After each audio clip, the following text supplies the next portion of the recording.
You know, we've been hearing a lot of misunderstanding about unions from across the way, particularly around the RAND formula, and sadly, some have even disparaged the work ethic of unionized employees. It's shameful.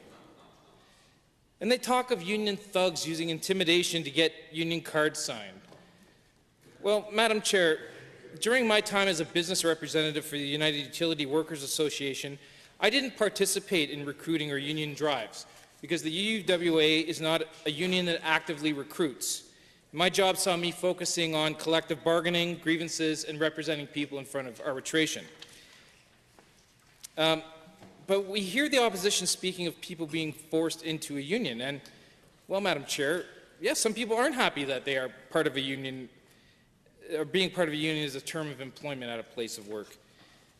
But these same individuals who are unhappy with being in a union always change their mind when they see the professional representation that they receive should there be an incident of discipline in the workplace, and that they have access to legal representation if necessary, and that they have an entire union in their corner. So, Madam Chair, you know, the noise coming from the opposition in regards to the bill hiding changes to the Labour Code behind changes to employment standards is utter nonsense. And they simply don't want a card check system. Because Madam Chair, yes, this could potentially make it easier for unions to organize in a workplace. But let's be clear, this is not guaranteed. There's still a lot of work to do to procure a union and get certified. And, you know, the opposition is using an argument about unions intimidating employees to sign a card. But Associate Professor of Labour at Relations at Athabasca University, Bob Barnettson, recently wrote that during his time on the Labour Board, he heard one complaint, and this was 2 years, one complaint of union intimidation and hundreds regarding employers intimidating employees during a vote. Now, he also said that on balance, card check appears to result in workers being better able to choose whether or not they want to unionize, free from intimidation, than certification votes do. And in contrast to the opposition equating a secret ballot vote as the most democratic way, like a general election for members of government, he makes the salient point that government doesn't typically threaten to take away your job if you vote against them. That's the difference. This legislation is in no way meant to vilify employers. The vast majority of employers are good employers, just as the vast majority of unions and union leaders provide excellent representation. Agreed.